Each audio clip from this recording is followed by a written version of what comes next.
We control the horizontal. We control the vertical. Peer into the infrared.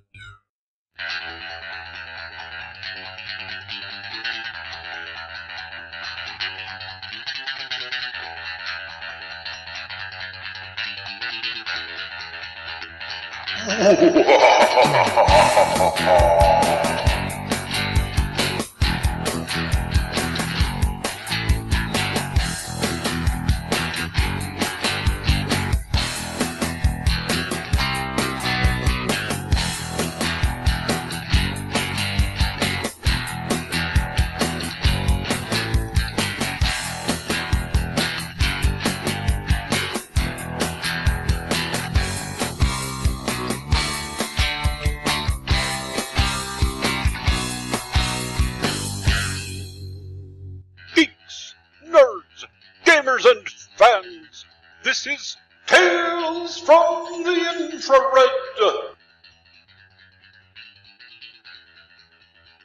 Join us as we dive into fandom and explore comics, gaming, sci-fi, and fantasy, all from a red pill perspective. Hold on to your phasers, it's time for a nerdgasm!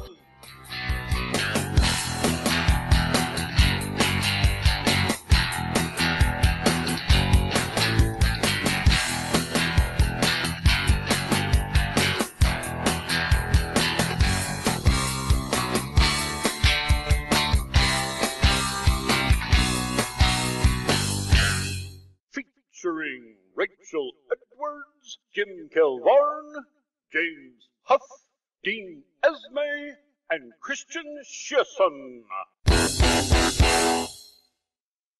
Hello and welcome back to another episode of Tales from the Infrared. I am your host, Christian Shearson, and joining me, as always, is Jim Kelvarn. How's it going, Jim?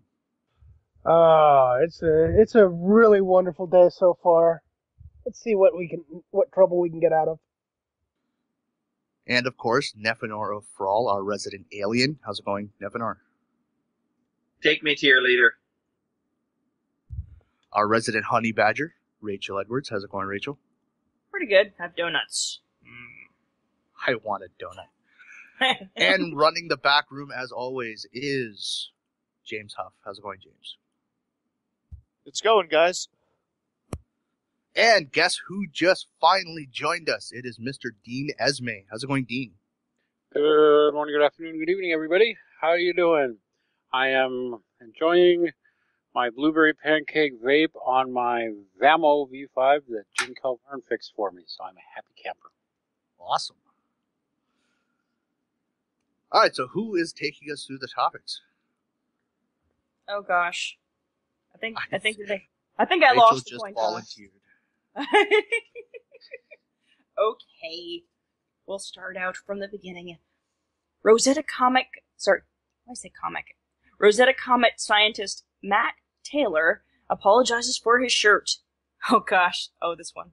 British physicist Matt Taylor was brimming with excitement when the European Space Agency's Philae lander.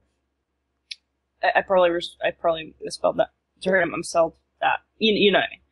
Successfully separated from the Rosetta probe on Wednesday, he showed off a colorful tattoo on his thigh of both spacecraft while proclaiming, "We're making history."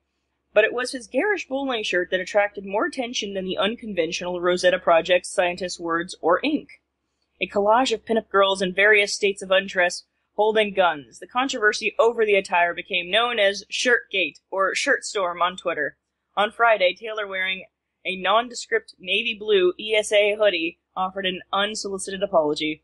"I made a big mistake and I offended many people," he said during a Google Plus hangout, "and I'm very sorry about this." Wow. Alright. Next story. Why social justice warriors are losing.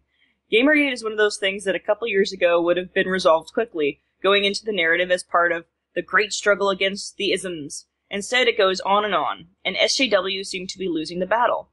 It's not the only one. Take, for example, the "This is what a feminist looks like" t-shirt campaign. Which one which one would have expected the core group of online SJWs to win. Instead, the campaigners looked like the aggressors. To make matters worse, it turned out that these luxury items, €45, a shirt, being an SJW ain't cheap, were made by people on 62p an hour. What's the P stand for, guys? Pence. Okay, pence. It was actually £45 and 62 pence. I see, £62 an hour and 62 pence. Okay. Alright. Likewise, the campaign to illustrate the problem of street harassment, which instead descended into an argument over race, as anyone who has ever visited the planet Earth could have predicted, social justice campaigns about sexism and racism will inevitably clash, but it's amusing to see how the SJWs try to square this. Anita Sarkeesian's master thesis, pure comedy gold. The master of showing the dishonesty behind the infamous pop culture critic has done it again. Thunderfoot takes Anita Sarkeesian's master's thesis and shows people how corrupt and vile this woman actually is. The title of Pure Comedy Gold is completely apt, as he just annihilates her in just over 12 minutes. Not a record, but definitely full of laughter. Tropes versus women in breakfast cereal. This little bit of parody is worth an honorable mention for this week. It takes a hard look at the misogyny of breakfast cereals and shines a light on how sexist they really are. Not really, it's just mocking Anita. Alright. The hashtag war on nerds. How far-left feminists and the media created Gamergate. At first, this article did not do much to catch my eye. Then I came upon this particular line in the body of the article and realized it's a fair assessment. Quote, make no mistake when it comes to Gamergate, both the SJWs and the gaming press are facing a backlash that is not only thoroughly warranted, but of their own making. Unquote. Well worth the read, and a very balanced criticism of what has been happening. The feminist twist on The Princess Bride will give you life. Canadian writer, I can't pronounce that, Anne Theriault, recently took to Twitter to vent her frustration over Time magazine including the word feminist in a poll on words that should be banned. And boy, did she and a bunch of feminists go full Macintosh on this one. Oh gosh, and the final story. Intel reinstates advertising on Gamasutra after Gamergate campaign. Intel has reinstated its advertising with Gamasutra, following an email campaign by Gamergate supporters. A spokesman for Intel said, quote, we have resumed advertising on the game developer site Gamasutra. As we have said in the past, it is not our intent to take a position in the current controversy surrounding the game community. We have a long history of support for gaming and game developer communities, and Gamasutra's audience is an important constituency. Unquote. And there we are. Well then, where should we begin? Oh god, it's like handling a multiple gunshot wound. On every single bullet, that's where we should begin.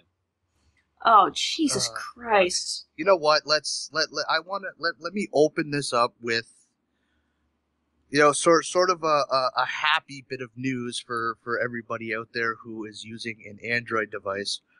Android 5.0 Lollipop just officially launched a couple of days ago on the 12th.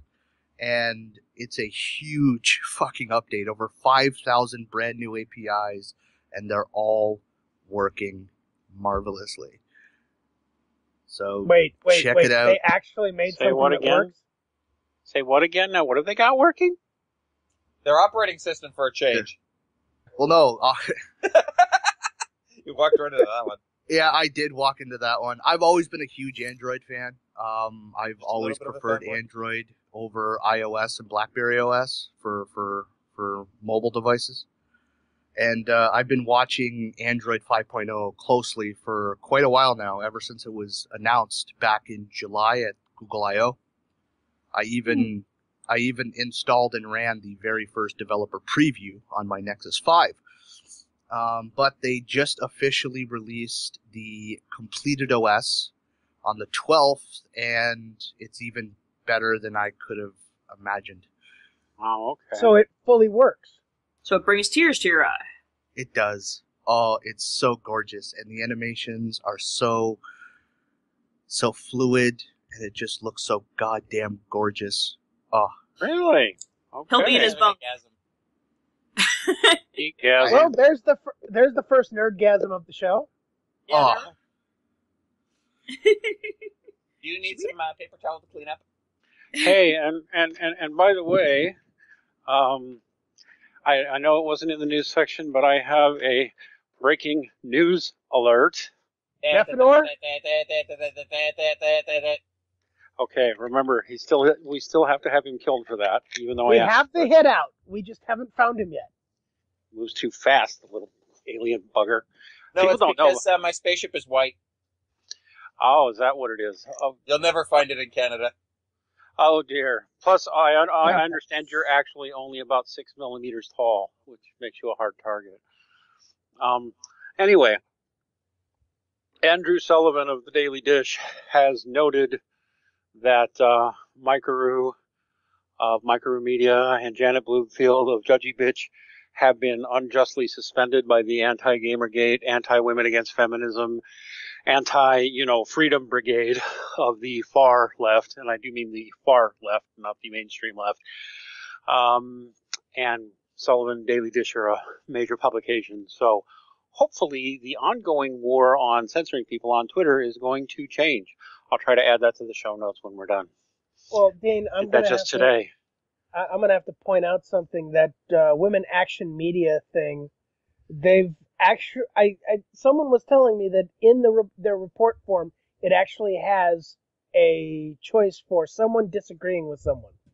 That's actually in the Twitter report form. Yeah, I've even seen that when I went to go report things. I think that was mostly there, though, to tell people, like, oh, I'm not going to be interested in the ship because basically you disagreed with me. Yeah, I'm hoping Twitter is using it to just say, they disagree, well, fuck this report. Exactly. We'll send them a form letter that says, well, guess what, you have to deal with it. I wish. Well, we don't know because no one's ever used it. Wow. Well, no one on our side Yeah, has ever Women used it. Action in Media is there has been some bragging by the SJW crowd that Women Action Media is already succeeding in getting people banned. They were crowing about Mr. Yiannopoulos' Nero's suspension. So anyway, I'll put this in. It looks like the war is heating up as it's being noted in the mainstream that these efforts to silence people. I mean, I don't know if people know this or not, but have we even talked about Operation Skynet? I don't know. No. In fact, why don't we take a couple of minutes to actually run down what that is and I love it. how people can get involved. Yeah, Neff, let me mention. you seem to know quite a lot about it, or if anybody else wants to take it. Well, I'll let Neff take it, but let me just mention real quick that there's at least 2 Twitter hashtags that appear to be under attack. There may be more. One of them is Women Against Feminism. The other is Gamergate. There may be others too. And it looks like people are intentionally using bots to find people with a low number of followers and brigade report them so Twitter suspends them. That's been happening. So we've got high profile, relatively high profile like Thunderfoot, slightly less high profile like Microroo and Janet Bloomfield. But it turns out it looks like there may be dozens or hundreds of people who are getting this same brigade botting treatment, getting suspended, because if you get enough reports that your account is inappropriate, Twitter just auto-suspends you. There's no human review going on there. So it looks, and we have direct evidence of botting being used to do that. So anyway, Microroo, or Tefanor, whoever you are, alien guy, say something about it. Okay, so before what we had with Gamergate was there were small pockets of people that were considered sources. You had Milo, you had Adam Baldwin, you had Internet Aristocrat, Mundane Matt, all of these big names that were the central cores, and people would go to them for their news, for their information, and then those people would disseminate information to each other and then outwards. And as we've seen, since they're attacking this, and we've got people like King of Pole dropping the spaghetti, as it were, going completely apeshit insane,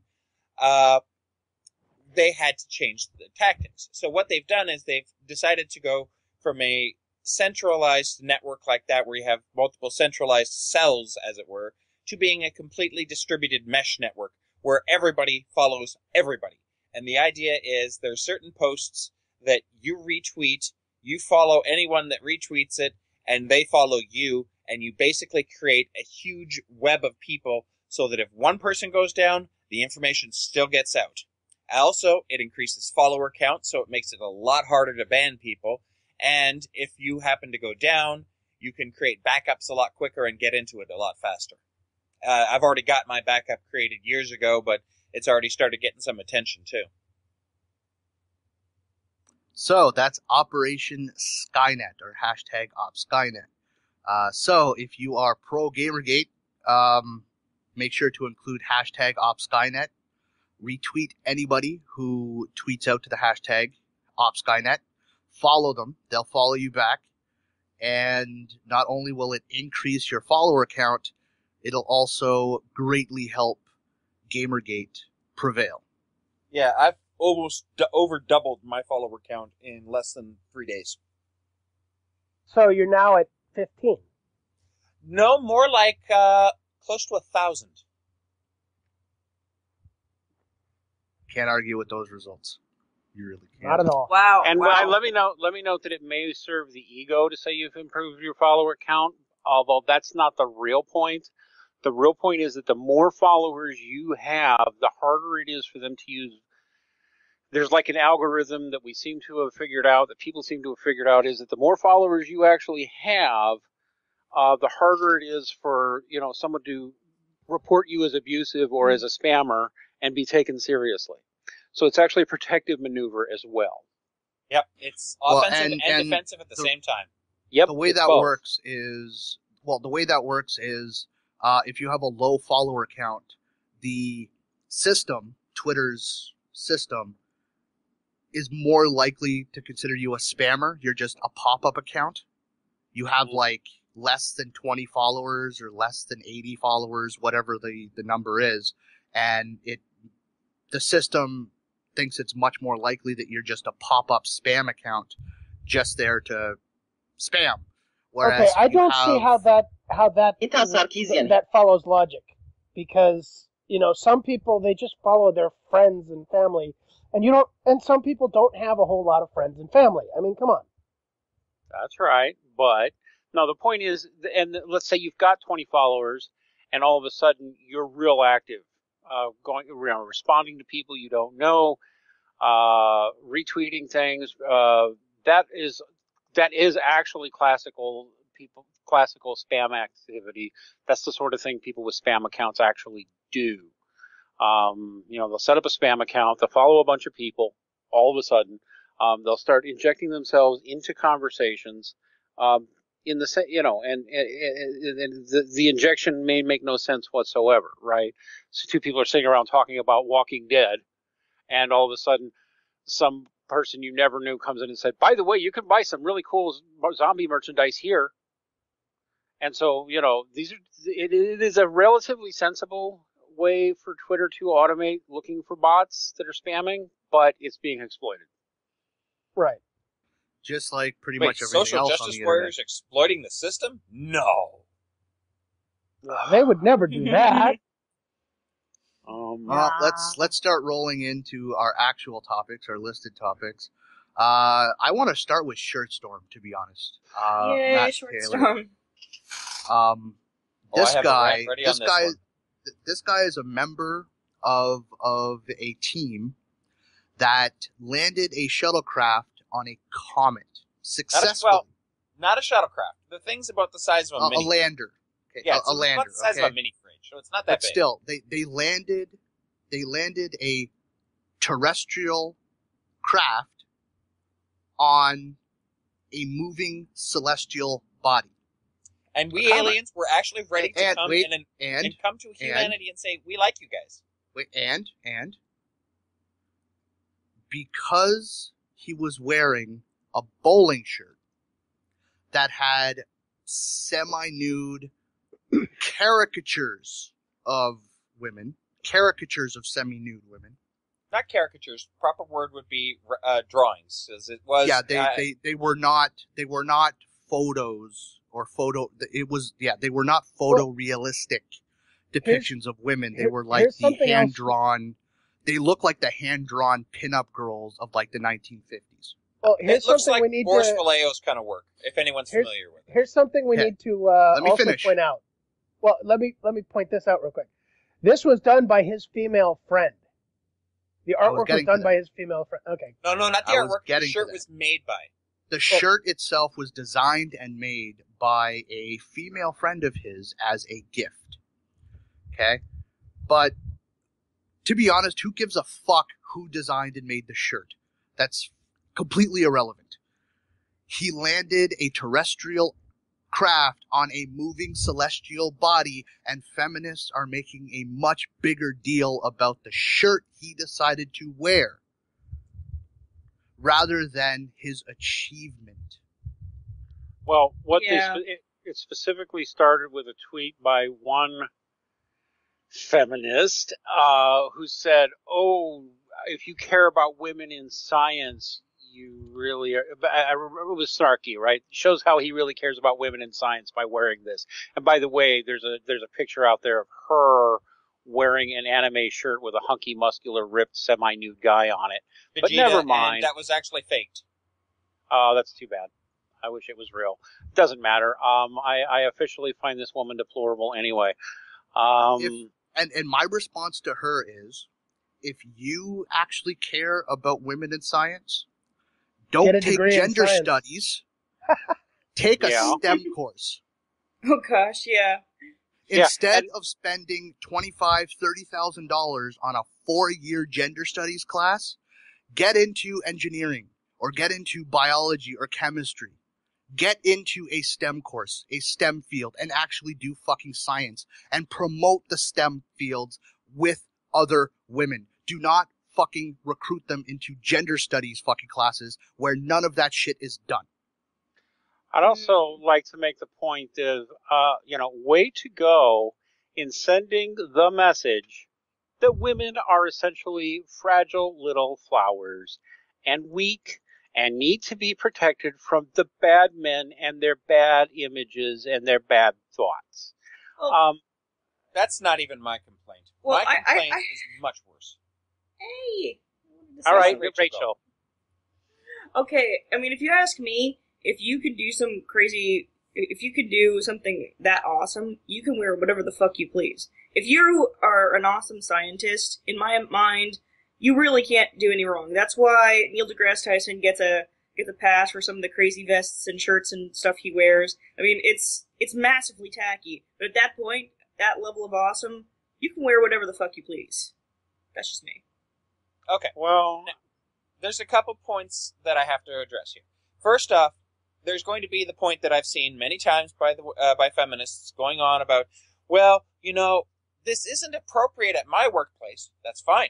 At your workplace, you're probably dealing with the public. You're probably dealing with people professionally. And in that situation, that's fine. I understand that. You shouldn't be wearing something like that in a professional setting. However, he is not in a setting where you are dealing with the public on a constant basis. He is a scientist in the back room with his brain that all that matters. It doesn't matter what the public thinks of him. It's what his peers think of him. And apparently, his peers think he's pretty hot shit because he just landed a fucking rover on the comet. on a fast-moving comet. Let me make the point. Part of his job is to interface with the public. And you can make an argument that, okay, if you're interfacing with the public and talking to reporters, that's a little unprofessional. But you know what? No! He just landed a fucking rocket on a fucking comet. And let me go the other way and say, oh, scientists showing that they are cool, rocking out people who are just, they get tattoos and they have fun. That's a way to encourage people into science. So, fuck you. Yeah, like the guy who had the funky hairdo during Curiosity's landing. Oh yeah. I don't remember that, but I don't care either. I Let him would fucking like to- sport a neon green fucking mohawk. I think And- that's what he had. There is actually a guy who's an expert, I think, in hair and fiber stuff, and I think he shows up in a lot of those documentaries on National Geographic. He's got a mohawk. He loves his job. Yeah, I want to point something out.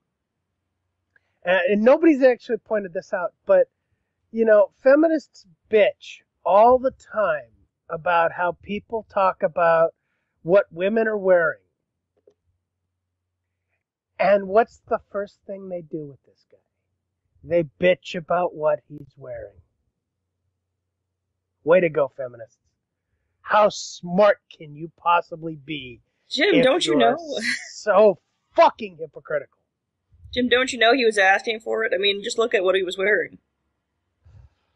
Yes. He was asking to get Twitter raped. Gotcha. Yeah, I'm being sarcastic. And the guy is named, what was it, Bobak Ferdowski. I just posted a link to a picture of him, of what he was wearing, or his hairdo then. And he has a mohawk that he has colored, and he has, like, little designs. Awesome. So he was pretty damn funky out there during the Curiosity rover. And this is the thing. Scientists are not just brains, they also have personalities. And the fact that they bullied this guy into crying on live tells you that they don't care about science. All they care about is just making men feel inferior. No, here's the thing. Feminism at its core is actually regressive. It's anti-science, it's anti-human progress, all under the god. It's a wolf in sheep's clothing. Okay. But this is my message. This is what I want to say to everybody. Ladies and gentlemen, boys and girls, children of all ages. Science is awesome. I'm on my 7th run of the season of Cosmos, a Space-Time Odyssey with Dr. Neil Tyson. Science is fucking awesome. Okay, sure, a lot of it is a lot of like boring, poring over numbers, but when you make discoveries, when you achieve something, like Matt Taylor achieved something, there is nothing like the feeling you get when you achieve something on that massive a scale. Yeah. Once upon a time, I wanted to be a scientist. In fact, I would still take that job any day. Yep.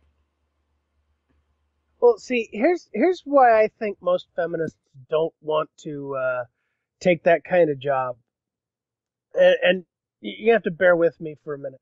If you watch women, as much as I have, you know that they want to be entertained. They want excitement. They want some form of adventure. But they constantly want it. It's not they don't want the boring moments. They just want a pure fantasy of adventure, excitement. Life isn't like that. So you get a lot of boring moments with some fun points in between. But the point is, when you're in science and the scientific fields, those fun moments are fucking spectacular. They are awesome in the purest definition of the term. Not awesome as in like cool, rad dude. No, I mean awesome as in awe-inspiring. It literally brings you to your knees when you achieve something that fantastic. So, don't go into gender studies. Get into a STEM field. I'd like to make one more point. I know we get people who are new to listening to Tales from the Infrared, from Gamergate, from Operation Skynet, from some of the nerd stuff. You hear us bashing feminism. We do that unapologetically. If you're a feminist and you're sitting there going, but I'm not like that, we've heard it. Fix your movement, or we're not gonna apologize. It's on you to fix your damn movement and clean house. And if you don't, we don't have any pity on you. Sorry. Not that we hate you, but we're not going to stop it. We're not going to stop. I would like to make a comment here. Now, people are wondering about the fact that, we landed this on the comet. Now, to give you an indication, a bullet, on average, moves around 1,235 kilometers an hour. This comet was moving 135,000 kilometers per hour. Think of how difficult it would be to actually hit a bullet with a laser. And they landed a fucking rover on this thing. And it's going over 100 times faster. Yeah, like I said, when you do something that fucking awesome, I don't give a shit what you're wearing. You get a pass. Okay? That's just my vote. You could show up to You get the a interview. pass. You could show up to the interview in your goddamn birthday suit for all I give a fuck. Actually, you know You what? That's what just we should do did next time to say something he's not going to wear amazing. anything that will offend. Oh, Whatever. poor Matt. Matt, don't apologize. These I bullies agree. will never back down. These That's bullies why won't he even should do accept that. it. Show up naked. Say, Yeah, I'm not going to apologize for anything, and I'm not going to wear anything that will offend anyone. There you go. I'm showing up naked. Yeah, but you know somebody's going to get offended by him showing up naked. That's Yeah. their problem then. He's not wearing anything that offends people. Yeah. Oh, that's beautiful. But like I said, you get, in my opinion, you get a pass. All right, ladies and gentlemen, we are going to take a short music break. We will be right back. James, take it away.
And we are back with Tales from the Infrared. I am going to just take a moment to, say one last comment on that topic, and then we're going to move on to another topic. Matt, Dr. Taylor, you have nothing to apologize for. You achieved something monumental. awesome, spectacular, fantastic, awe-inspiring. You and everybody, man or woman, on the team that you work with are now heroes to many. And you deserve every bit of it. Moving on to the next topic, let's talk about the war on nerds, how far-left feminists and the media created Gamergate. Who wants to start us off? Well, I guess I'll do it. I went through this. It's actually a fair and balanced article. And I normally I get snarky with people like this, but he's basically, his whole point is social justice warriors, feminists, they're finally reaping what they've sown for God knows how many years, and they're getting what they deserve. They're getting people standing up and giving the big old fucking finger. And it's about damn time, in my opinion. Anybody else have anything else to say? I think it's all right. just... Oh, sorry. It's all right. Use the chat room, guys. I gotta tell you, I've been a nerd since I was a kid. I'm the oldest one here. I have watched this go in phases. It seems to happen at least once a decade. I mean, there was a period there briefly where being a nerd was cool, I think in the 90s, early 2000s, but that went away quickly as posers who weren't really nerds were pretending to be nerds, which is, I think, of what we're seeing here now. The fact is that your socially awkward types, whether they're somewhere on the autistic spectrum or they just come from an abusive background or what it is, often have produced our biggest technological innovations and creative artistic achievements and all kinds of stuff, because they tend to be introspective and not social butterflies, and even sometimes socially awkward. And then every few years, somebody comes along and decides that something that nerds are into is evil and fucking up society. Nerds, for the longest time, because I was on the early internet back when, like around 1990, I believe I started on the internet, and I was using bulletin boards before that. The internet used to be a refuge for us where we could talk to each other, and now it's like nerds are finally being able to fight back, and people don't like it. But I think this article essentially gets it right. I don't do left-right politics. I don't actually believe in left and right, but to whatever extent there is such a thing for these sloppy generalizations, this could have been the right that did it, that set off this flame. Essentially, while nerds aren't always the most accomplished people in the world, they are a huge number of artists, poets, songwriters, musicians, scientists, and you piss us off, and we really did create the internet, and I don't know, somebody called it weaponized autism. That's exactly what Gamergate is, and I think it's a cultural force that's not going to stop. The right could have set this off as easily as the left, but I'll tell you what, feminists are the worst because they're horrible bullies, most of them, at least the ones in power. That was rambly. Someone else say something. All right. Now, here's one of the things about it. It seems that the only thing these people are truly attacking are the people that have intelligence. They're attacking the nerds. They're attacking the geeks. They're attacking the people that have the brains. And this tells us something. They don't like people with brains, because people with brains don't buy their bullshit. People with brains don't follow them blindly. People with brains are the ones who can fight back. And that's why they're attacking, because they know we are the threat. We are the ones that can take them down. We are the ones that will be immune to their shaming tactics. We are the ones who can just look at them and say, yeah, well, fuck off. Well, I think you need to probe a little deeper, Nephenor. Uh, I think somebody said this before on the show. Geeks, nerds, gamers especially, we've been beaten and battered and bruised through life when it comes to other people, and we're still good. We're still nice. We're still caring. We're still, for the most part, good people. But we've also fought dragons, Thanos, and everything that comic book and gaming culture could ever come up with. What makes the feminists think that they're even a blip on our radar when we're taking on fucking dragons? Well, I would say that it's not even that we're necessarily special in this case.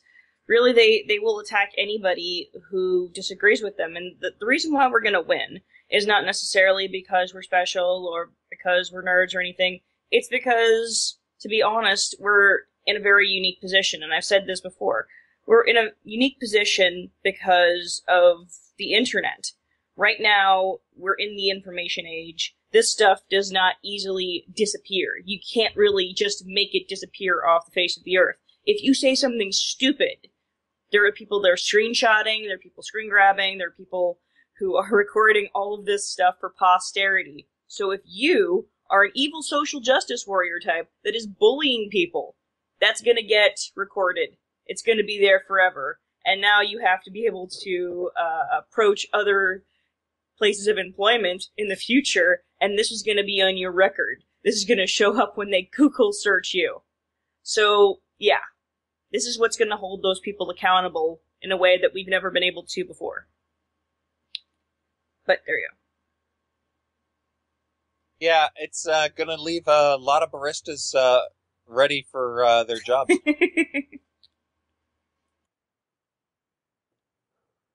Well, I want to add something else. I mean, Neff kind of made the joke, dragons and SJWs. Gamers, we are used to failing.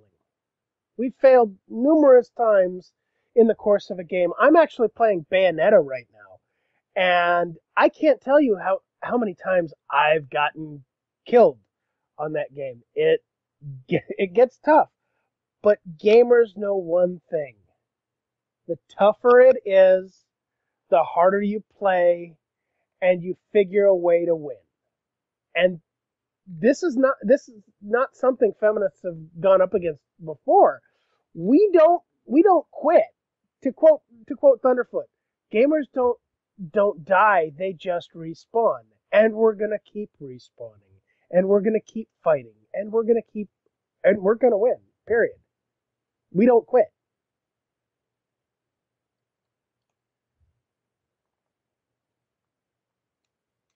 Dean, you got something? Yeah, I want to say something to this too, because I think this, when you look at social movements, and there's more than one here, right? You could probably draw a Venn diagram of overlapping diagrams here, of overlapping movements here. Obviously I'm a men's rights activist. I was a nerd before I was one of those. They're not one and the same. You don't have to support MRAs to be interested in this. But with any social movement, and Gamergate is one of them, there is almost never a time when you get to say you won. When it's a true grassroots movement, it's more of a counterculture. It's more of a social evolution, a social revolution. It's more of a social evolution than a revolution. For example, today we learned one of the stories is that Intel has resumed advertising on Gamma Sutra. Well, so what? Is that a blow to Gamergate? Not exactly. It's to be expected. I look at history, and at some point, Intel needs to advertise to a high traffic website. It still hurt Gawker that they lost Intel for a while. It hurt them. It left them bleeding. It left them apologetic and scrambling what to do. When you look at history of any social movement, I'll give you my favorite example. I use this a lot. Maybe someone will say I overused it. Remember communism and the Eastern Bloc and Europe being divided between East and West. Almost everybody looks at history and says, yes, that all changed when the Berlin Wall fell down. No, that was a crystallizing moment where communism began its slow collapse. I'm not comparing what's going on now to communist oppression. I'm just using it as an example. It was years before Germany was truly reunited after the Berlin Wall fell, and Eastern Europe is still in turmoil. So anybody who's involved in Gamergate, I mean, I think it's become a counterculture now of nerds standing up for themselves and saying fuck you to anybody, left, right, or otherwise, who wants to bully and wants to censor. We're not going to take it. That's it. So that's what I have. But it's going to go on for years. Nobody expects a big victory where it's over. SJWs are going to be alive for the next 20, 30 years, but nerds will go on forever. There, how about that for an inspirational speech? SJWs will still be alive for the next 20, 30 years, probably, but they're just a blip. They're just an ideology. Nerds are forever. We're part of the human race. So there you go. And not only that, we're not going to take it. No, we ain't going to take it. We're not going to take it anymore. That's right. You're old. You're old. Anybody who remembers Twisted Sister is old. Anyway. Oh, I do.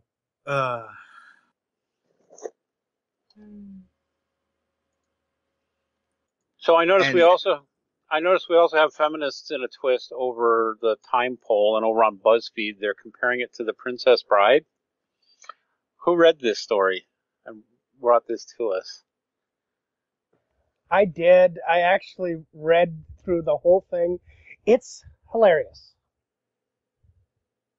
Okay, in a good way? Is it feminist showing a sense of humor? No. Oh, okay. It's hilarious in the sense of it's feminists trying to be funny but failing miserably. So let me see. I've got it up. Let me find my favorite one. Oh yeah, feminism is equality. Anyone who says different is trying to sell you something. Mm-hmm. Yeah, no. Actually, we can prove that it's not.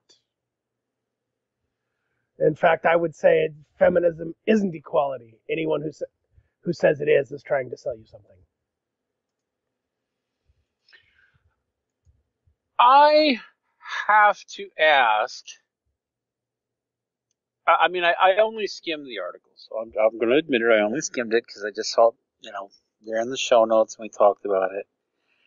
How weird is it that feminists, who are supposedly these people who are challenging traditional stereotypical gender roles, which, by using The Princess Bride, which, by the way, is a totally fucking awesome movie, but it's about a guy who rescues a princess damsel in distress. It's that very classic trope of, Wesley, it's Wesley, right?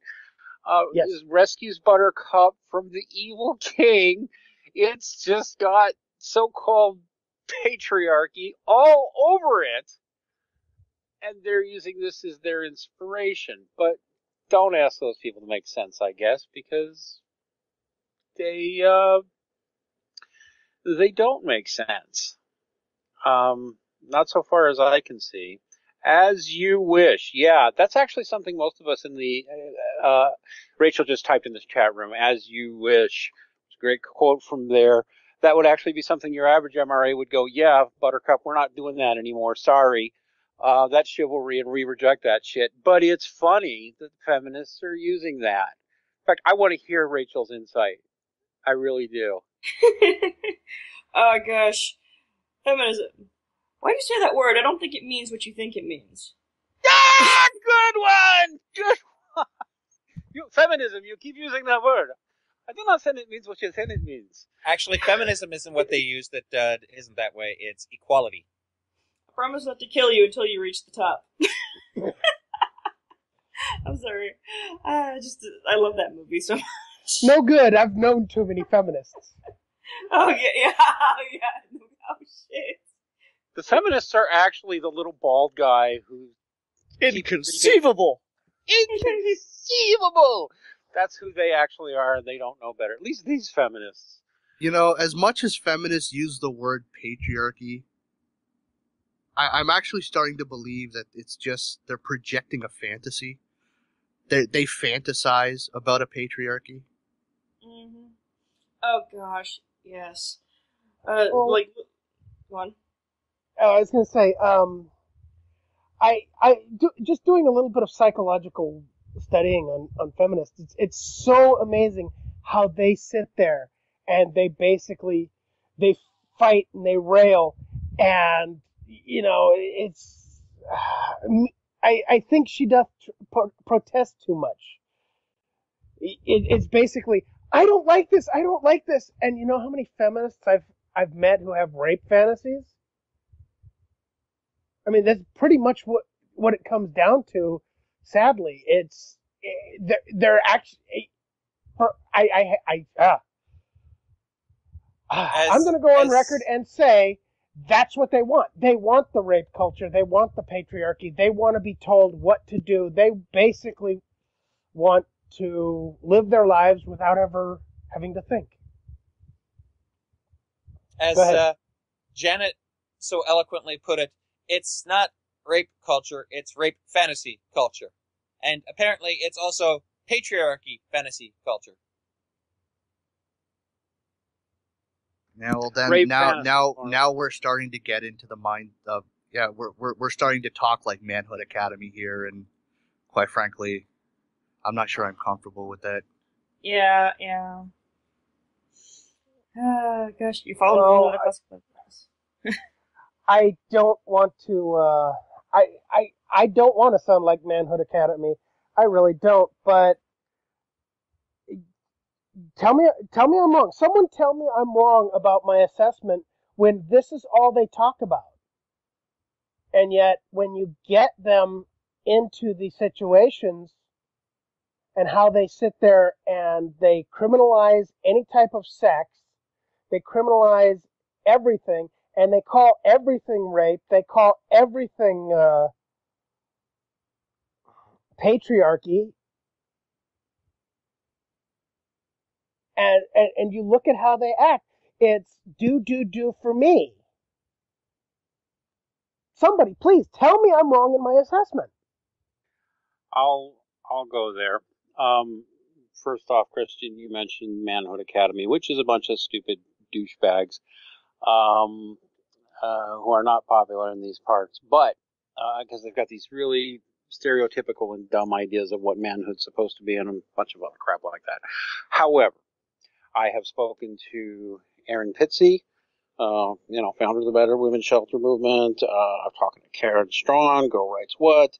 I've talked to a lot of other women who are convinced that a big segment of at least high-profile, visible feminists putting up all this phony garbage about a rape culture and about supposedly domineering males are actually they're expressing their inner fantasies about exactly that sort of thing. And instead of just owning it, instead they're making up these depraved fantasies. That's not as crazy as it sounds. Aaron can, I'm not going to, not like Aaron's the epitome of everything, but she's 76 years old, and I remember saying it to her once, and she said, "Oh, yes." Plus, I had her and Barbara Kay on once, and they started talking, and they're like, yeah, women really need to, both of these women are, and they're both in their 70s, both of them, like, women need to sit down and have a conversation with each other because they're letting their rape fantasies get completely out of control and projecting onto men something that isn't there. So, yeah, I don't think you're that crazy, Jim. I really don't. What do you think, Rachel? That's scary. That's Oh scary. gosh. I don't. The thing is, the skeptic side of me demands a little more empirical evidence on this one. However, there's this this obsession. I mean, preoccupation with rape it's more so than you see in even like BDSM, or people who are upfront about their rape fantasies. These people are more predisposed to speaking about rape than the people who even have rape fantasies, who will discuss it on forums and stuff and be like, oh my gosh, non-con play is the most amazing thing ever. So I have to wonder myself, but to be honest, I would need more evidence to really back that up. Well, here, if you want some empirical evidence, just ask yourself this one question. Do you want to be dominated by the masculine? Do I want to be dominated? But guys... Well, no, but, yeah. we all know she does, but... Yeah, I am a submissive, but that's beside the point. Well, I mean, I want to avoid generalizing far too much, because it is all subjective. I mean, there are women out there who would consider themselves the dominant type, and there are women out there who would consider themselves the submissive type. Rachel just admitted to being one of them. There are also men out there who would consider themselves dominant, and other men who would consider themselves submissive. It's a very, very subjective thing. Different strokes, I guess. Well, but the thing about that is, and I'm just gonna make this one point, the people who have a tendency to want to be a submissive usually are not necessarily submissives all the time. They are people who just like that roleplay aspect. So if you have somebody who is strong and self-reliant, they might want to, slip off into fantasy or something like that. And the reverse is true. Somebody who is very submissive might want to dominate. So that's just my take on it. So, but that's about all I'm going to say on it. Well, Jim, you had something? I've talked to dominatrixes, doms. We have a resident dom in Crystal Garcia, and she'll tell you she sees all the time people, not just men, not just women, who just want to be dominated. And a lot of those people are the people who are in the high power positions, because they're always forced into being the uber ultra alpha. And sometimes it's nice to just let go, relax, and let somebody else take that position. And this is the reality of human interactions. It really is. Sometimes you just need to let someone else take the reins, because being dominant all the time gets to be tiresome. Being submissive all the time, I guarantee you, gets to drive people nuts. I mean, if you're submissive all the time, you're basically saying, okay, you tell me what to do. You're either going to drive yourself nuts or you're going to drive the other person nuts. And the reason why I say you're going to drive yourself nuts is because you're never going to get what you want if you're always submissive. I mean, how hard is this concept? Most people are not completely dominant or completely submissive. I would say most people probably switch most of the time, but then they just like to slip into that sort of fantasy play every now and then. But that's just me. Let's go back to Dean. Yes, go Dean. Yeah, I just wanted to mention, I didn't expect us to quite wander into this area, but that's okay. A little known secret is that most women harbor rape fantasies. Another little, even less known secret is that most men do too, and I don't mean as being rapists. I mean a large number of men fantasize about being forced into sexual activity with a woman. And there's nothing weird about that. I think it's pretty normal. I mean, not every guy is, not every girl is. I just wanted to say I do think there's something to Jim's point. I think there's something there that there's these women who are conflicted and just don't want to own it. And men can feel this way, women can feel this way.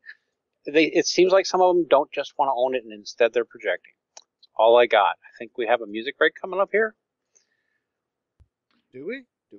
Yes. Yeah, let's take another music break, and we will be back with a new topic. All right. James, take us away.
Hello, everybody. We are back with a brand new topic here on Tales from the Infrared. Let's talk about Anita Sarkeesian's master thesis and why it's pure comedy gold. Who wants to start us off?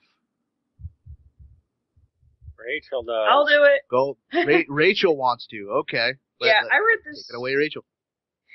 I read this about a year ago. So the idea that it's taking them until now for people like Thunderfoot to actually report about it is just ridiculous, because it's okay. Anybody who sits down to start reading this it will break your mind. It is probably one of the most unintentionally misogynistic things I have ever read. I've ever had the displeasure of reading. It's ridiculous. This is probably more sexist than any misogynistic comment that I've ever seen written online. Because what it does is it's saying that even when women are trying to be strong and independent, that really that's just society trying to masculinize women. So you basically can't win. Women basically cannot be strong. Yeah, they basically cannot win in Anita Sarkeesian's mind. They basically cannot be self-sustaining or do anything. Those are positive masculine traits, and if women try to do those things, well, that's just them being masculinized by society. That's the whole idea of "I'll make a man out of you," strong women in media, or whatever the fuck the tagline was. That's her whole thing. She makes a claim that she will prove that there is sexism in media, and then by the end of it, she has not really provided any proof. She makes a claim and does not argue it. It doesn't get there. There's no evidence to back it up. It's a freak discussion. There's a lot of other things that are mentioned in there. She talks about a distaste for capitalism and meritocracies, and it's just ridiculous, the stuff that you see come out. And when someone says, okay, you're going full Macintosh, or Anita is going full Macintosh, she credits this guy in her paper, okay? She credits Macintosh. This is something she's always believed, or not always, but at least for a good many years, at least since she's been dating Jonathan Macintosh.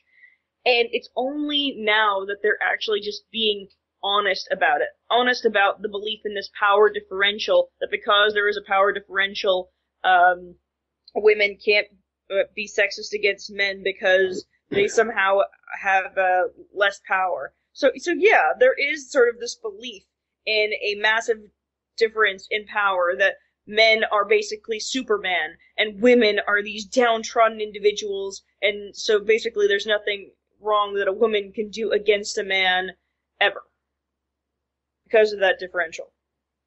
But yeah, you guys take this from me. It's just, it'll break your brain. I want to point out a video that I also, or a two-part video that that I've gone back to a number of times. Thunderfoot did a great video, which we linked in the show notes, right? On Anita Sarkeesian's master's thesis, but there's a fantastic two-part video on a YouTube channel called Investigative Journalism.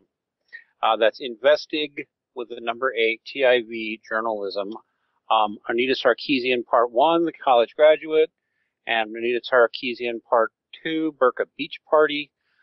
These videos never got enough notice. I'm pretty sure Thunderfoot probably saw them, and I'm not accusing him of stealing anything or anything like that. But if he hasn't seen them, he should. It was from 2 years ago when Anita Sarkeesian first broke onto the scene. He does an analysis of her master's thesis and a whole lot of other things. And it was right when she burst onto the scene with her $160,000 Kickstarter that's made her an international, highly sought after, well-paid spokeswoman for whatever form of feminism you want to call that. And he lays out exactly all the same stuff Thunderfoot does. Her master's thesis is arguably completely misogynist. Not that she appears, she or the people who greenlighted and gave her master's degree based on this thesis appear to be bright enough to notice. But in her thesis, she effectively says that what you see in television, she has this, the most damning of all is this 4-part grid of positive male stereotypical traits, negative male stereotypical traits, positive female stereotypical traits, negative female stereotypical traits, and she has in that 4-part grid no positive stereotypical female traits at all. And she lists as negatives all sorts of things that you would consider positives in many contexts for women or for men. It's totally incoherent, but it comes down to the belief that when women act like men, Hollywood is oppressing women, which of course runs completely opposite to other narratives she's done because she constantly contradicts herself. But she essentially got her master's thesis on the idea that Hollywood is oppressing women by making them act like men. And now she wants to talk about breaking stereotypical gender roles. It's a complete disaster. I need to put that in the show notes because that 2-parter 2 years ago on Anita Sarkeesian, every single bit of it stands up today. It was a brilliant piece of videography. So yes, hands off to Thunderfoot, but also hats off to investigative journalist. He was the first one to break this. So, something I want to mention, and I don't think anybody actually ever points this out, but it kind of points to social justice warriors, that her master's thesis is not only sexist against women, it's also racist against white, straight men. Oh yeah, that goes without saying. I would say that, like, straight away. It's really ridiculous when you look into it. It's like peering into a black hole. It's like looking into the mind of someone who's completely, it's ridiculous. It breaks your mind because these people, they don't understand how you basically have to be racist and sexist to believe the things that they do. They believe in this power differential, and in doing so, it means you believe that women and minorities are weak and stupid, basically. It's not just that. It's, you look at it, like I said, it's racist against white straight men, but it's okay. It's sexist against men, but that's okay. And this is the narrative we've been fed. I mean, I've been aware of it for the last 20 years, but this is the narrative we've been fed for at least 20 years. It's not okay for sexism or racism, but it's okay against men. It's okay against whites. No? I'm sorry, that's just wrong. Nephenor, you got something?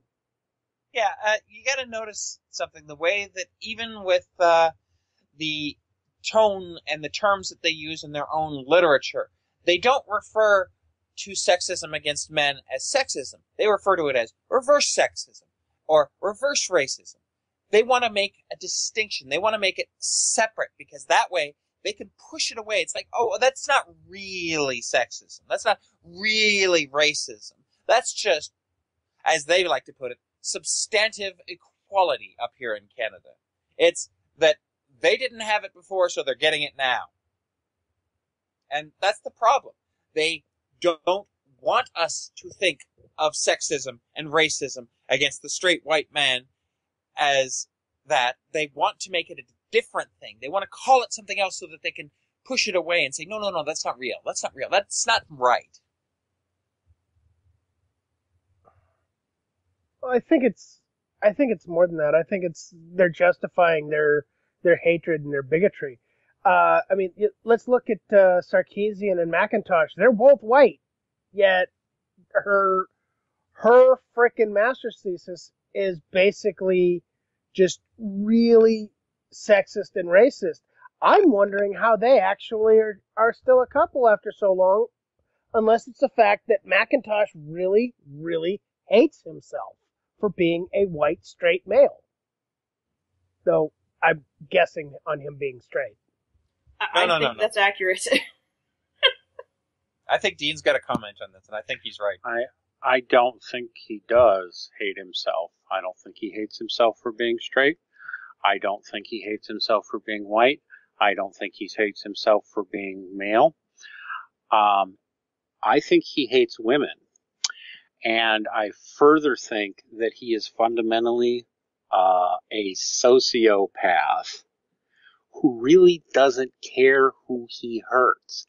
It's all about money, ego, and power. He's a narcissist and or a sociopath. Those are two closely connected. I'm going to guess narcissist, but possibly, maybe sociopath. Yes, it's armchair psychoanalyzing.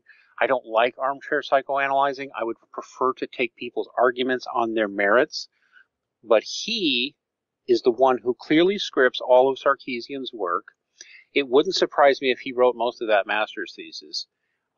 She has attached herself to him and pretty much does what he says. That's what I'm seeing.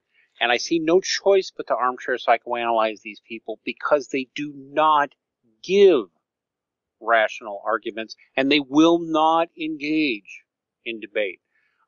They routinely slander and smear their opponents and create arguments their opponents didn't make. They're clearly behaving dishonestly.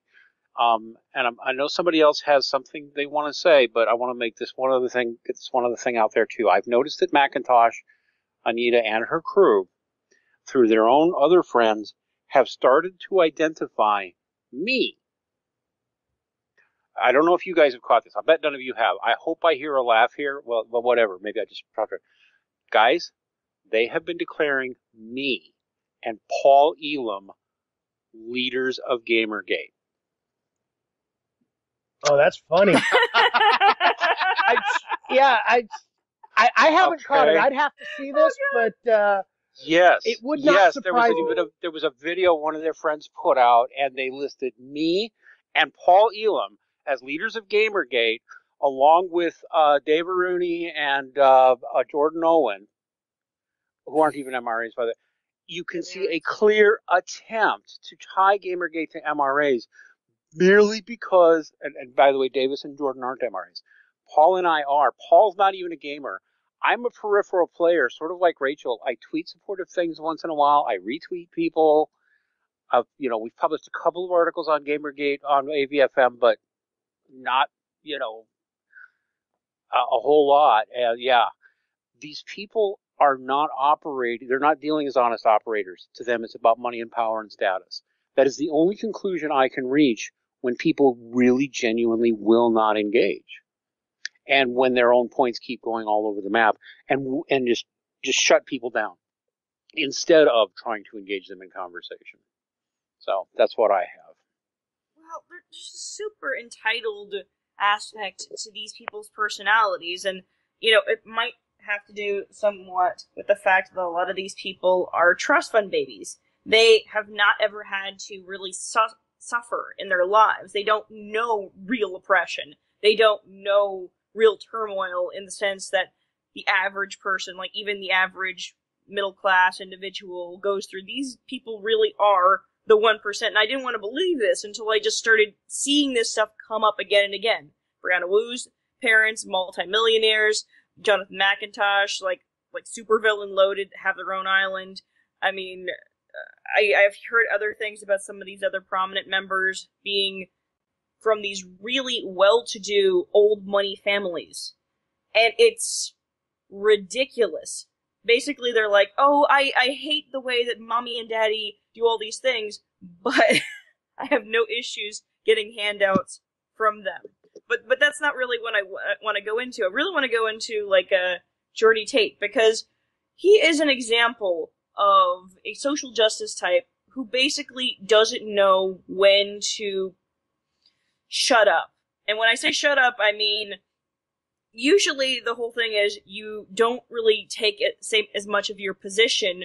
You basically, stay to the script, because even they know that if the average person were to listen to some of what they have to say, they wouldn't hire them. They would think that they were nuts. But not Jordy Tate. He has no sense of, I need to be quiet now, I'm shooting myself in the foot. I'm gonna continue shooting myself in the foot until I've destroyed half my leg. Let's throw nerds in the gas chambers kind of shit. I have no issues killing off of Gamergate because they are the embodiment of evil and stuff like that. That's really what he believes. He believes in the power differential among men and women, that women simply are not as strong as men and stuff like that. I mean, I don't know if he understands that what he's saying is sexist.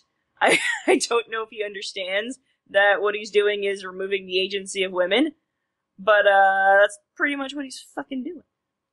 I don't know if you guys have seen this guy, and if you've seen the King of Pole interview with him, because he really did go beyond full Macintosh. He went to a level that is way beyond the stratosphere. It's somewhere around Pluto at this point. And that's just me. Go on. Okay. Yes, I have seen Jordy Tate's insanity, and that's why there's now the new hashtag Full Tate, which is to say you've gone beyond the Macintosh scale and you're into the completely batshit insane scale. But one thing I notice, and you guys keep bringing it up, but you don't point it out, is yes, a lot of these people who are doing this whole power differential shit are rich. And I think that's something that a lot of people don't quite want to see. Because as long as you realize that, and as long as you grasp onto that, you have to think, these people are causing dissent between men and women. They're causing dissent between smart and stupid. They're causing dissent between basically different groups, having them fight each other. So we're not looking at the rich people. We're not looking at the people who have the money, who have the power. We're not looking at the real ones who are controlling things behind the scenes with money, with power. And as such, they're basically distracting us. They're saying, oh, look, it's the patriarchy. The patriarchy. Or, oh, no, it's this old boys club. It's all this. It's everything but the people with the money and the power. And that's what they want us to do. They want us to look away from them because they have the power. So they're trying to shuffle the burden onto somebody else. Oh God! I'm going to take a short note here for just new listeners. This is the most political we've ever gotten on Tales from the Infrared, which is kind of funny. Normally, we just sit around and talking about zombies and fart jokes, but this is serious stuff. And I actually agree. Nefanor, you are singing my song. It's why I no longer consider myself a leftist or a rightist. I firmly believe that elitists with a lot of money and a lot of power are invested in making poor and working class whites, browns, blacks, etc., basically people of lower class and blue collar working class, whites, blacks, Asians, Latinos hate each other and making men and women in conflict with each other because it makes them powerful and does exactly what you just said, which is distract people from looking at them.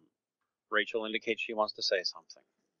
Oh yeah, they're invested in shifting blame onto everyone but themselves. People usually see this as a criticism of conservatives because they have this image of conservatives being the ones with all the money and the power. But what we're seeing here is that there are also people on the left who have a shit ton of money, who are also doing a lot of the same crap, which is, instead of admitting that a lot of this is really corruption, people saying, well, it doesn't matter if I do this a little bit here, if I'm a little corrupt, because, either everyone's doing it or nobody's doing it, and nobody will notice, but this shit adds up.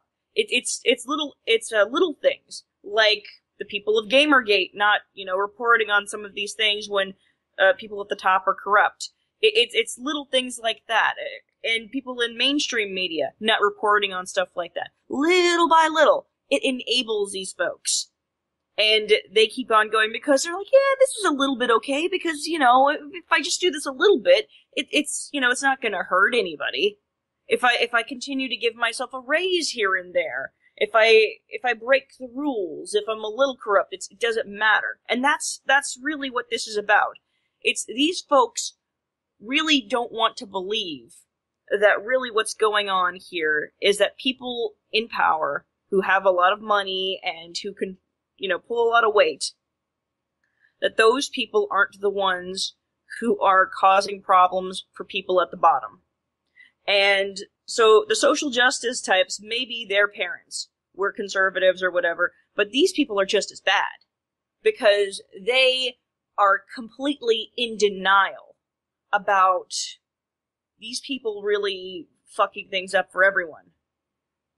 And they're gonna go so far as to blame some kind of mythical patriarchy for all of the problems of society instead of admitting that they are the fucking patriarchy. They are their own description of the patriarchy to some extent. When they describe the patriarchy, they aren't necessarily describing men. It's not necessarily gender specific. Their own definition. It's like, oh, there are people in power or whatever. They usually do say male, but what they're really describing are people who are incredibly rich, who are really pulling the strings and don't find these things corrupt. They'll say male, but really this isn't gender specific. This is corruption in general.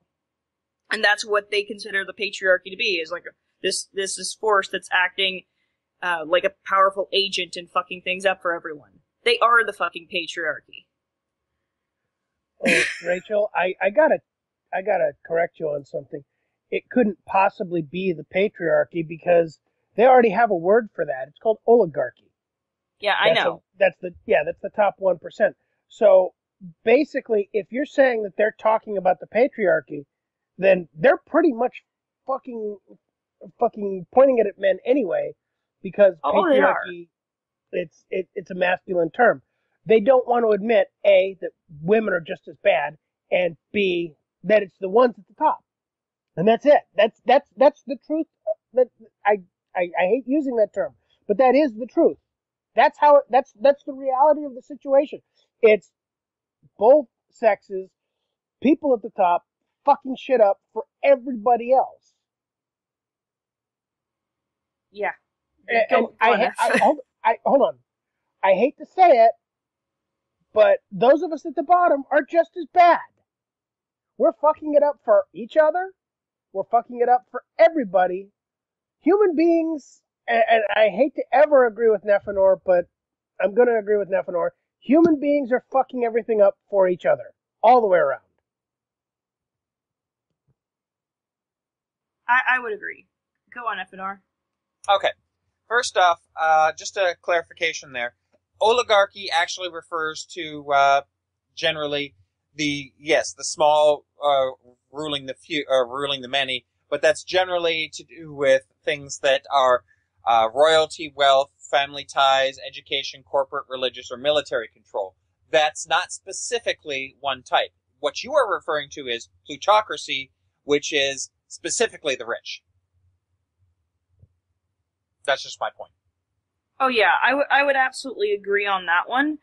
And I'm sorry, my initial explanation was rather convoluted, but a lot of this stuff is just coming into my head as it goes. It's sort of a realization, as it were, as I'm sitting here. But what I'm really trying to express is that they are describing what you said, a plutocracy, a system where the few control the many, and it's just out of control. But they use the term patriarchy and blame just men, because men have the appearance of being the ones who hold all the power. But in reality, it's a mixture. It isn't gender specific. But yes. We are living in a plutocracy. Well, there is one thing I want to point out. There's an old saying, behind every great man is a woman. And the biggest thing that always just annihilates the thought that patriarchy actually exists in my mind is that fact. Because just because women are behind the man, I mean, we do know that women tend to nag and annoy and do all kinds of things too that drive men crazy. These women have just as much power, if not more, than their husbands, and oftentimes force their husbands to do what they want through, I believe it's called relational aggression. And yeah, I mean, seriously, anybody who sits there and says, "Oh, it's patriarchy," no, the women had power. They just did it behind the scenes. They were what in D&D terms would be called the assassins, while the husbands were the warriors out in front with the sword and the shield. Don't insult assassins like that. Basically, men are the most visible people involved in a conflict, whereas women are the type to wait to strike in the background. Something like that, yeah. Yeah. But I guess we can go on. Move on. Hello? Anybody? Hello? Well, shall we talk about tropes versus women in breakfast cereal? Yes! Yes! Yes, let's have Time to get into something serious. Yeah. Yes. No, Did you guys see this video? Yeah, he was being silly, basically. The serious topic. The Serious topic, tropes versus No. women. The cereal topic. God damn it, Nefanor. We had to go there, didn't we? We did, but should we take a music break? Yeah, why not? Sure. Let's take a music break, and then we will return with 2 surprise topics, as well as discuss tropes versus women in breakfast cereal. James, take us away.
Hey, when we were on break, I got a phone message I need to share with everybody.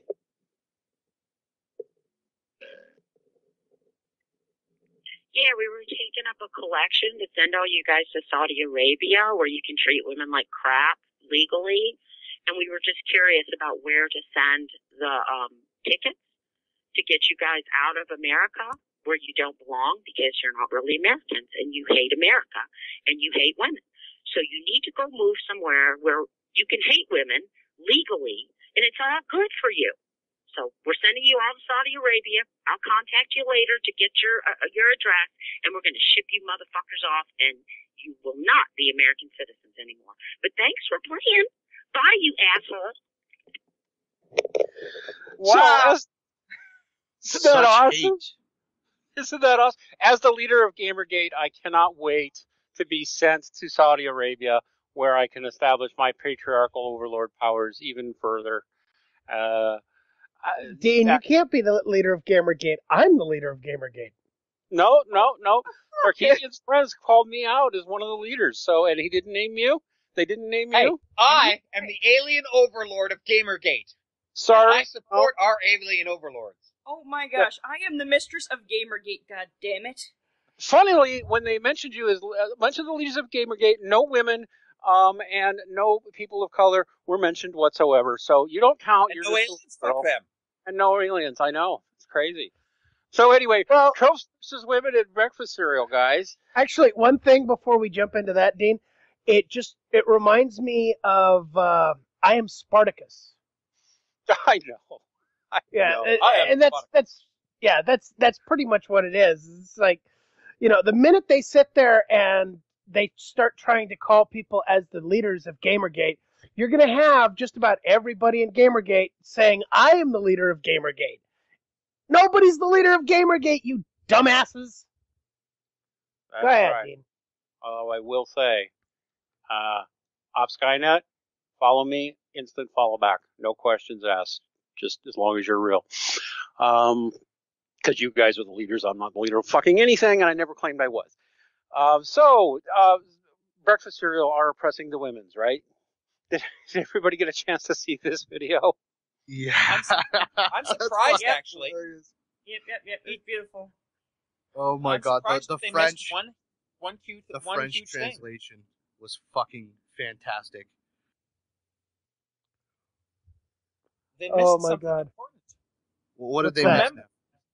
They missed the whole peanut butter Cheerios thing, where they had the whole awesome dad or how to dad thing that peanut butter Cheerios did, that basically finally showed men in a positive light in a commercial. They didn't take that and run with it. They could have used that. The one time where men are shown positively on TV, and they could have actually used it, but that would have been too easy. Yeah, I'm not exactly sure how a commercial like that has anything to do with tropes versus women in breakfast cereal. Because it's patriarchal. Yes, but they're not talking about the patriarchy. They're talking about the patriarchy. Yeah. Actually, they're talking about the cerealarchy. But I'm sorry, Cerealism. the translation of that French commercial was just, I found it fucking hilarious. It's just like, it's obvious that that's not exactly what they're saying, but Buddy is Did you just speak like, enough French? You speak enough French to tell? yeah. Mm-hmm. I grew up, French Acadian family. But I better give him some Honey Nut Cheerios or I'll get assaulted.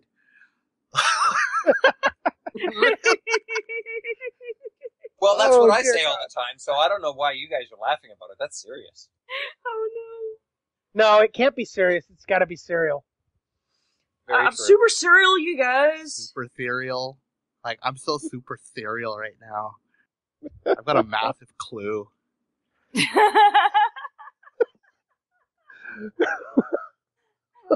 God.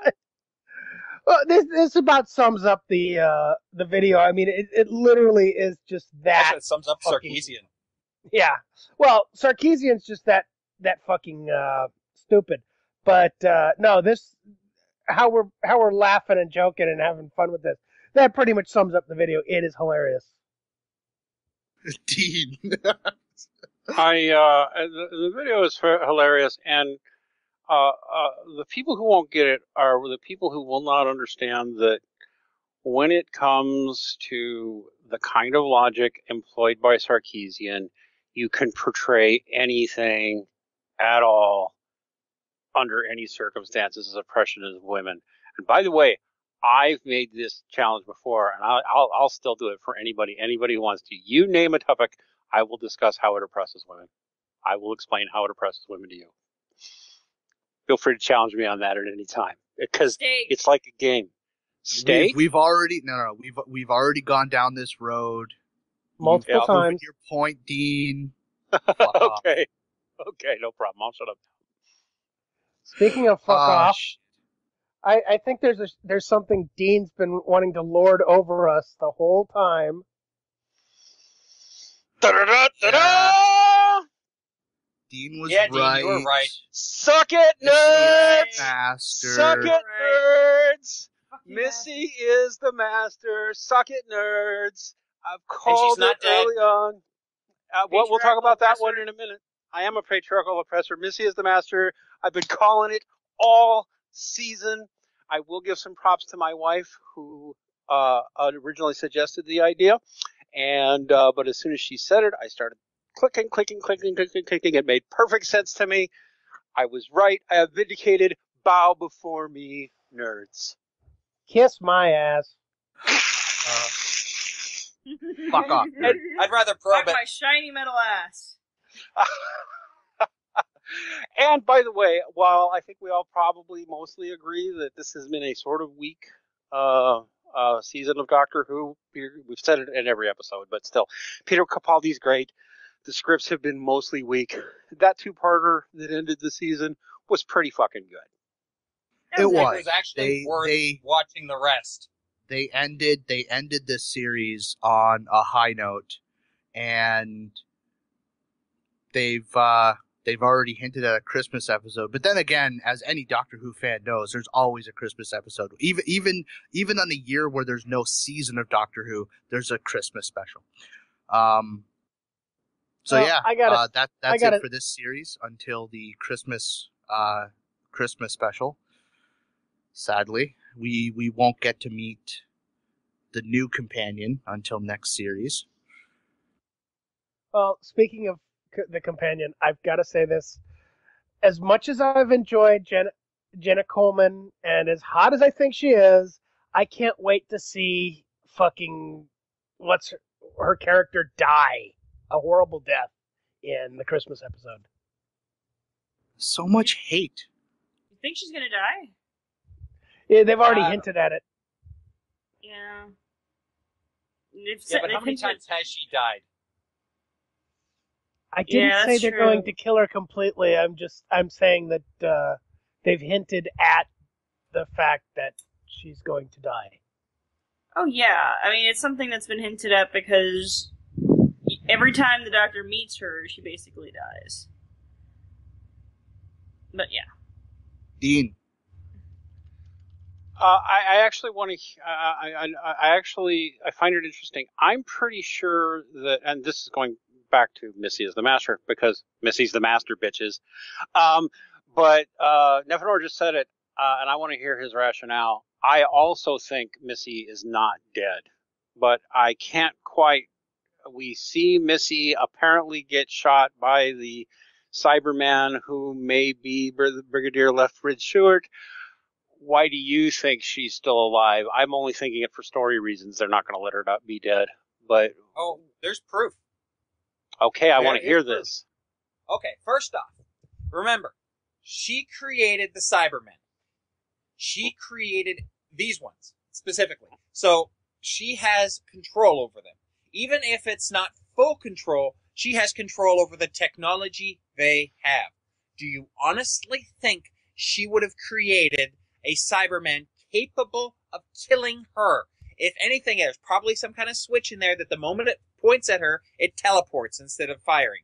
That's the that's the logical part there. But the proof is, Like it. if you look at the little device that she had that was killing people, every time it killed someone, it was a red beam. Same with the Cybermen. When it was hitting her, it was blue. Yeah. I'll buy that. Wait a minute, weren't the I Cybermen mean- shooting blue rays? Weren't the Cybermen shooting Nope, blue they rays? were shooting red. Because the only time they ever shot in this one was when, what's his name? Danny Pink, shot the other Cybermen, and it was red. Okay.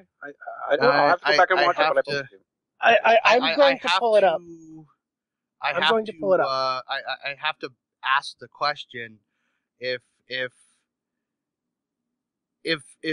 Missy would not create a Cyberman who would kill her, why then would she create a Cyberman who would defy her orders, i.e. Danny Pink, or capable of defying her orders and completely fucking up her entire plan? Well, here's another thing Bananas. Here's another thing that messes with me, though. There was that allusion to Clara and Danny living long enough to have a child, and that we were seeing the descendant of that child in the future. And it was almost like a fucking slap in the face that this, like, oh yeah, by the way, he's fucking dead. And he's gonna stay dead. Yeah, but there's another thought to it, too. Maybe Clara didn't find that kid's parents, and he took the name in thanks. That is, well, yeah, but then he wouldn't look like Pink. True. Yes, Either splitting that or image. she's already pregnant. Oh, that is another option. Oh, that is an option, isn't it? I actually have to disagree with Nefanor as far as his proof. I just watched where Pink was shooting the other Cybermen. It was blue. It was? Okay, I thought it was Yep. red. Nope. Did they, shall we say, dematerialize the same way as Missy did? No. There they you blew go. up. See, there's a I will difference give right it. there. I will give. Here's the thing. I will give him Here's that. the thing. Here's the thing, though. So there have been so many points in the history of Doctor Who where the Master should have died, but comes back. Yeah, there's still no explanation. I know why he came back this time. When but David I'll let you Tennant think. was the Doctor and he was having his bout with the Master, the Master was supposedly killed off by his wife. His wife. Right after the Council of Gallifrey walks through the portal. But no, then actually, Missy comes back. Let me kind of adjust that, Christian. You're kind of getting timelines mixed up. Right after the Toclafane incident and the paradox machine, that's where he gets killed by his wife. Right at the beginning of the End of Time 2-part episode, he tries to come back and she screws with things again, and then he goes back to Gallifrey with Timothy Dalton and the Council of Time Lords, which kind of leaves it open as to how the Weeping Angels got started when you see that one woman with her hand over her eyes. But yeah, I mean, there's multiple parts where it's like, something's not right here. Something's not right here. Something's not right here. Point is, the Master keeps coming back no matter how many times it seems like he/she dies. So Yes. I wouldn't doubt that at some future point the Master is going to come back. But I mean, that's just par for the course for Doctor Who at this point. They always use some sort of Deus Ex Machina to bring the Master back in some form. Yes, and you have to face the fact that, although I will give Stephen Moffat and others credit, he really is enough of a Doctor Who nerd that he really does try to stay faithful and come up with a reason for these things. And And maybe next show, I'm thinking about writing an article for Huffington Post. By the way, I'm a Huffington Post blogger now. About how I think Stephen Moffat can improve Doctor Who, which is not a hard idea. But anyway, I give you a real easy way that Missy survived that blast. It's really simple, and very parsimonious, as they say. She had a switch installed in her teleporter so that if a Cyberman were to shoot her, she would just insta-teleport. And there's your explanation. And I'll bet you that turns out to be what it is. And that it's just that something close to it, yeah. Something very close to that. That if one of them turns on her, she evaporates. All it has to do is be faster than the light ray hitting her. That's how it happened. So there's that. The nephew had something? Yeah. Well, see, with the end of time there, the way he died is the Doctor sacrificed himself. He died, basically. His final regeneration kind of thing, he died. But you're forgetting something. When they've reset Matt Smith's Doctor, they sent out regeneration energy into the world, into the universe. Who's to say some of that didn't hit the Master and reset his regeneration cycle, too? Very simple. It was in the alternate reality or wherever it's hidden. So was the Master. No, the Master sacrificed himself at the end of time.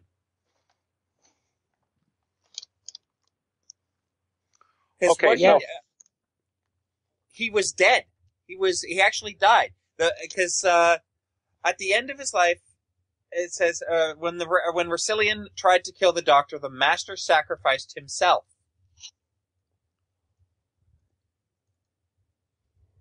So he died. He wasn't in the alternate universe. He was dead in our universe. They're gonna come up with some explanation, and this is why not only is the Master crazy, but he's particularly obsessed with the Doctor. The Doctor will have had something to do with the fact that the Master is now alive again. I also predict that we'll see the Master, that we'll see Missy again next season. Of course, she needs to be back, and she will be, and that's all she wrote. So we're running low on time now. Do we want to talk a little bit about Walking Dead? Yes, we have 5 minutes left before we go into closing. Yeah, we can statements. shamble into it. Let's talk about Walking Dead. I want to Please kill start off by Lebanon. saying I thought it was fucking amazing in the church when the cannibals got their comeuppance. Yeah, I still don't even understand that, but that sometimes Walking Dead logic eludes me. Did they get their comeuppance? Are they going to get sick from eating tainted meat? No, How? they're dead. They're dead. Oh, that. They're Yeah. dead. Okay, wait a minute. Which ones are we talking about? They tried to, the cannibals that were at Terminus. They tried to storm the church, and they ended up getting ambushed from behind. And they were pleading for their lives. And Rick said, I made a promise, pulled out the machete, and started hacking away at them as the rest of the group started shooting the rest of the cannibals. They're dead. That was pretty awesome. I just assumed there were some others running around. But yeah, no, you're right. That was awesome. In fact, that show, I'm fully prepared to say I really had lost hope and thought it was going to start to suck. And this season has totally pulled me back. I'm really liking Walking Dead again. So, well, I'm going to jump you off Walking Dead for a quick question to Christian. So what do you think of Gotham? Oh, all right. I will give this to you. I've watched all 6 episodes that 7. have been. There's 7 now. Okay, I have to go watch the 7th. But I'm a fan. I see it sort of like as an extension of Christopher Nolan's take on Batman, which is like, what if this could actually happen in reality? You know, it's not like a fantastical world with like Arnold Schwarzenegger as Mr. Freeze making crappy puns, or, you know, it's a realistic take on Batman, sort of like the earliest Batman comics when it was just Detective Comics. Honestly, I like it. I really like it. I'm a fan. Oh, me too. It's fantastic. I love that series. There's so much to love. There's so many details in the background alluding to, I think, Art Nouveau and stuff like that. That the kind of architecture that was around when those comics were first created.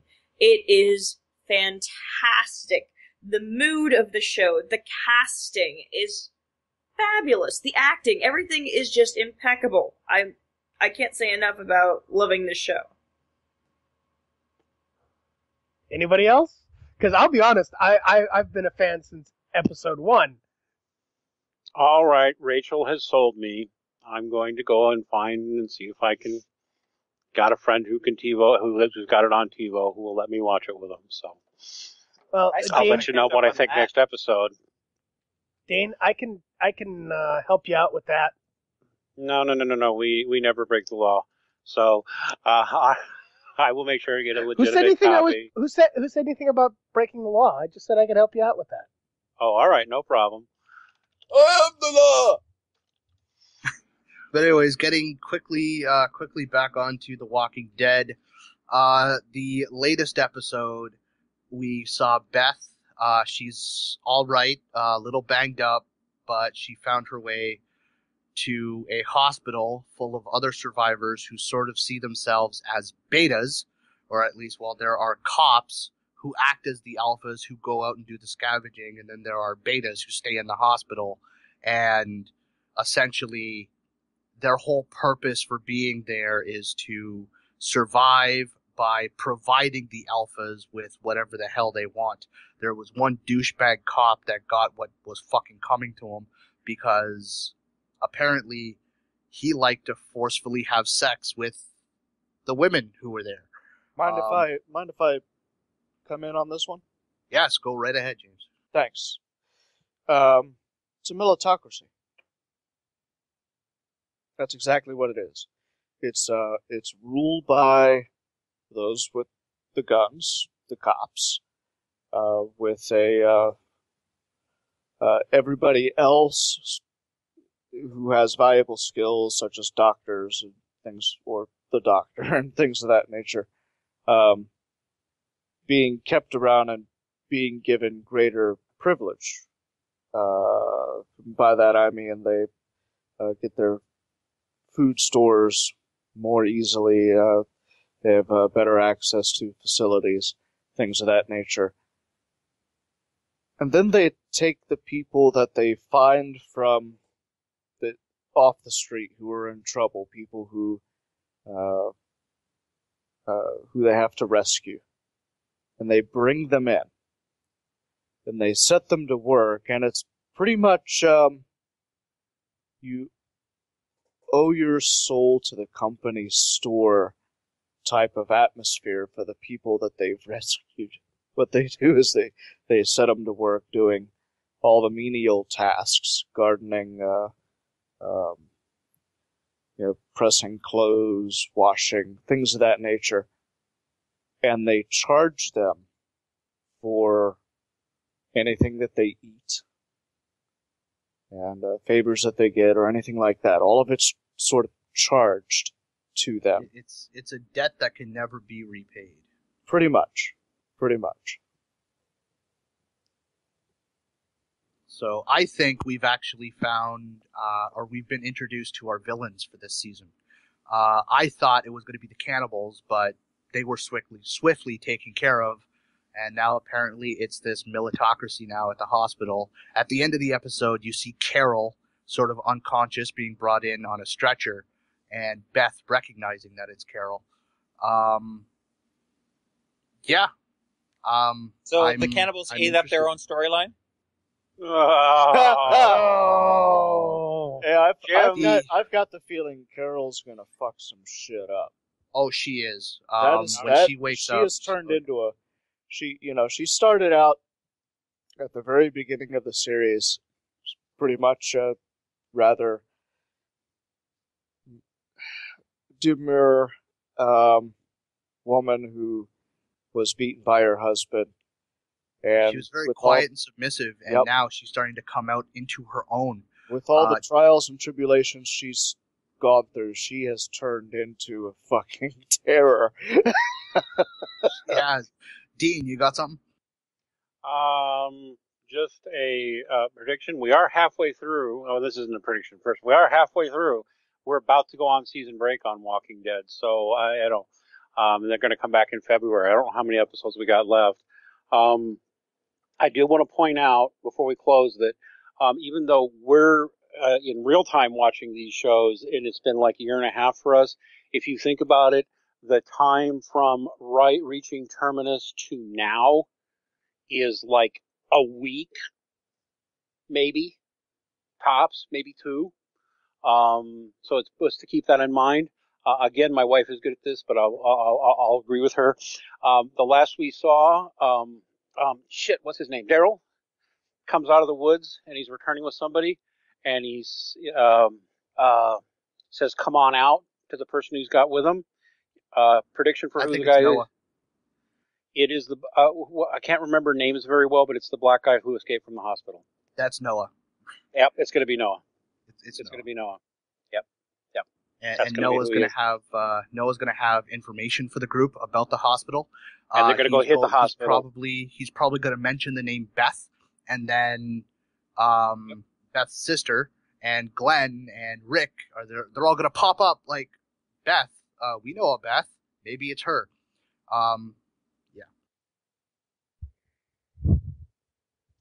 Well, anybody got anything else? It is about time to close the show up.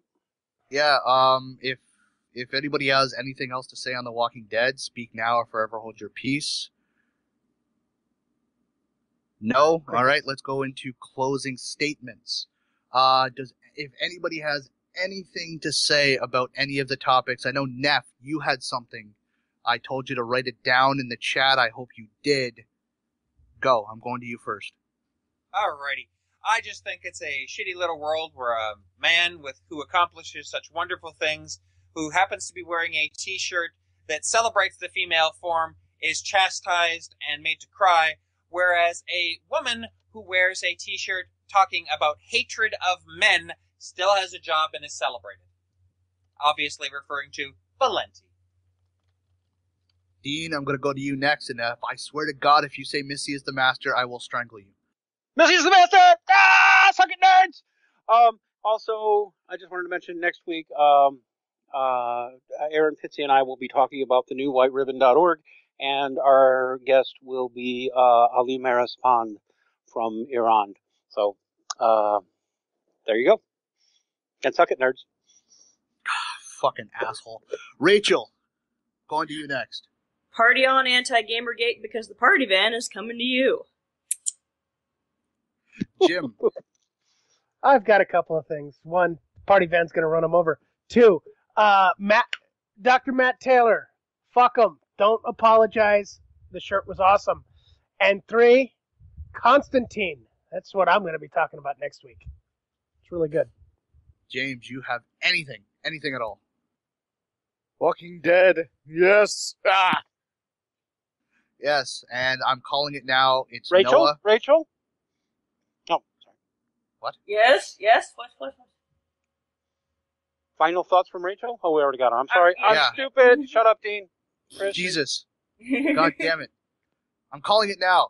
Noah is going to show up at the church with Daryl. He's going to mention Beth's name. I know I already said this, but I'm saying it again because this is my prediction for the very next episode, which is tomorrow, before we go on the season break.